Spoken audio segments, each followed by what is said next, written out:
Alright, magandang buhay po sa inyo lahat mga kapatods. For today's video po, bali mangunguha po tayo ng cow manure para po sa ating gagawing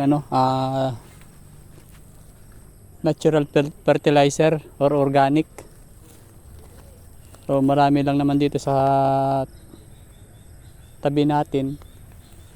Yan, tabi po sa mga kumakain Yan po, katulad niyan Yan po, tuyo na po siya.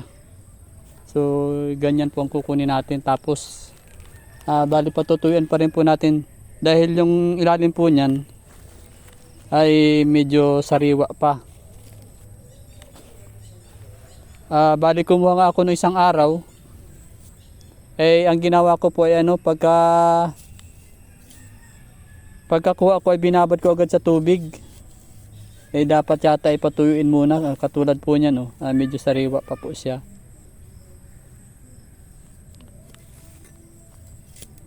So kailangan na patuyuin muna para mamatay pati yung mga yung mga bad bacteria. So umpisahan na natin. Tabi po sa mga kumakain Ako po hindi na rin nagguantes at bahala na si Batman. Maghugasan na tayo ng kamay pagkayari. Ako nakadulos. Parang pala na rin yung aking dulos. Ang aking pangkuha.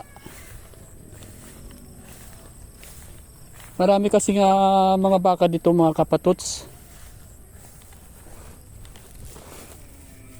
So mag-ipon lang tayo ng cow manure. Doon po sa video na upload ko, yung mga sa tanim. Bali artificial yung nilalagay nating abono. So hindi tayo mananatili sa ganung proseso. Kailangan ay natural ang ating gagawin mga pesticide, insecticide at saka fungicide. Marami naman pong makukuha dito na mga natural na magagamit para sa ating mga tanim na hindi mapanganib sa ating katawan. So kailangan lang natin magtiyaga talaga.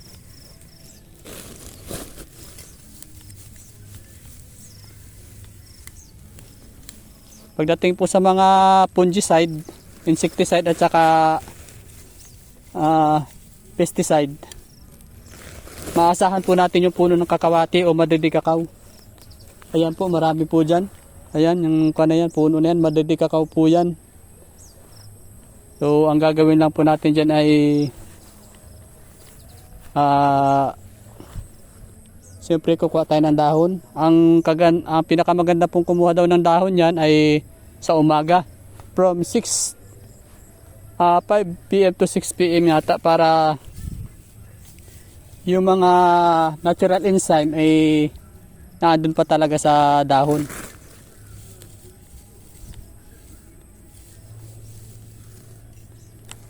So yun po ang magandang oras para kumuha ng madidi kakao or kakawati.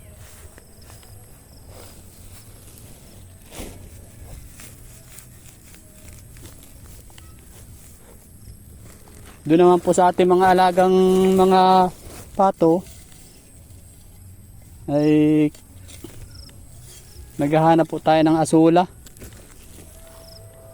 Yung mabibilhan ng pinakampunla ng asula. Madali naman po dumami ang asula.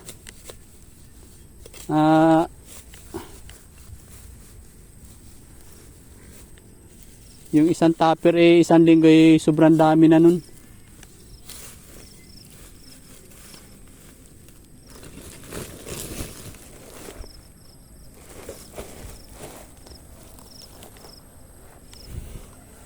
Kita nyo mga kapatid, so dito pa lang sa lugar na to, hindi pa ako lumalayo, marami na agad ako nakuha.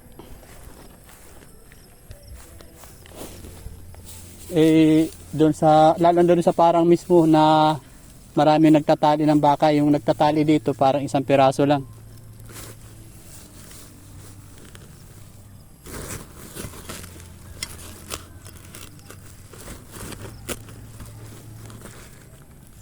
Pasisya na kayo kung magulo ang camera. Nasa dibdib ko kasi yung yung camera, kaya magalaw. Pag-uga ng aking katawan kasama yung ayan, kinakalangan ko pang sa lilas. Dahil pag walang kalang, pag nakatayo ako ay nakatungo yung nakatungo yung camera. Ayan, saglit lang tayo. Lagi tayo manguha ng ganito para marami tayong maipon. Binabala ko pati gumawa ng ng vermicompost. Ang ingredients daw nun ay ito, cow manure, green leafy plants, at saka yung yung potassium. Galing naman yun sa puno ng saging or sa dahon,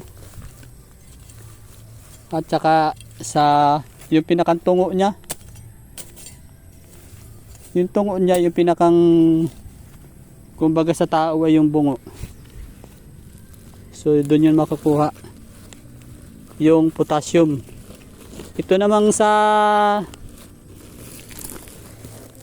cow manure,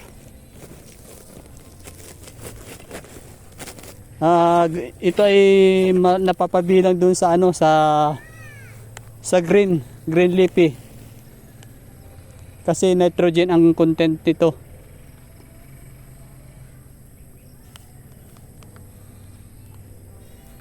Tapos yung kung sa naman sa carbon, so kung may ipa, pwede tayong gumawa ng rice hull. Yan.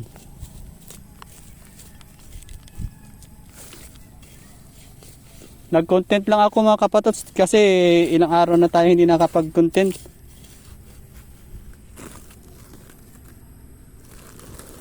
Sa pato natin wala tayong gaano may update kasi naglilimling pa lang. So hindi pa tayo makapag-content. Pasisya na, so kung talaga makuha yung camera magalaw.